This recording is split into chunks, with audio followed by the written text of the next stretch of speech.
नमस्कार, मेरा नाम है राजेश पांडे और मैं आपके लिए लेकर आया हूँ एक कहानी और एक कविता। पहले मैं आपको कविता सुनाऊंगा। कविता का शीर्षक है घड़ी और घड़ा। एक दिन एक घड़ा घड़ी से लड़ पड़ा। उसने घड़ी से कहा, बंद करो टिक टिक, सोने में हो रही है परेशानी, सुबह लेने जाना है पानी। तुम तो सारा दिन रहती हो खाली, कुछ करती नहीं, बजाती हो ताली। घड़ी बोली, बंद करो बकवास, तुम नहीं मैं हूं सबकी खास। तुम्हारे बिना काम चल जाएगा, मैं ना हूं तो समय कौन बताएगा।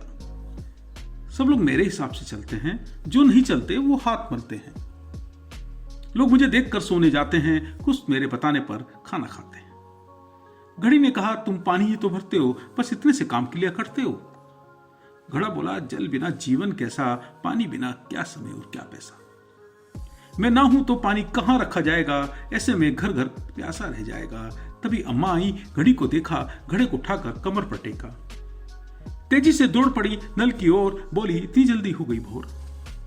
घड़ी बिना समय पता नहीं चलता, घड़े के बिना घर में पानी नहीं भरता।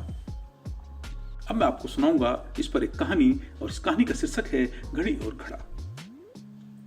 दिन भर पानी से भरा रहने वाला घड़ा काफी थका हुआ था और उसको नींद आ रही थी, पर कमरे में लगी दीवार घड़ी की टिक टिक की आवाज से वह सो नहीं पा रहा था। उसने घड़ी से कहा, अपनी टिक टिक बंद करोगी तो मैं सो सकूंगा।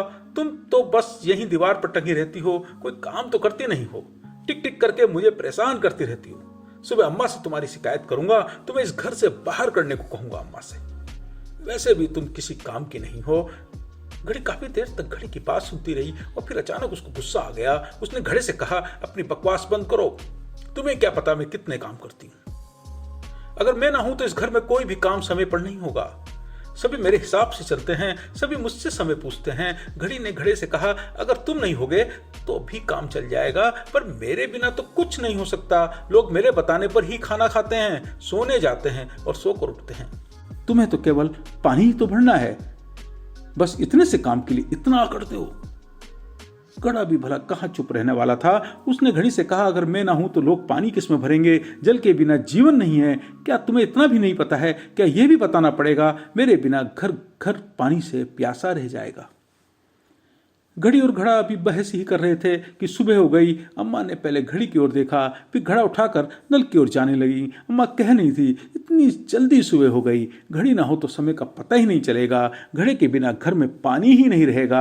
अम्मा की बात सुनकर घड़ी और घड़े की समझ में आया कि हम दोनों की बहुत आवश्यकता है। इसलिए कहते हैं कि छोटी और बड़ी वस्तु की आवश्यकता है, इसलिए सबका महत्व है।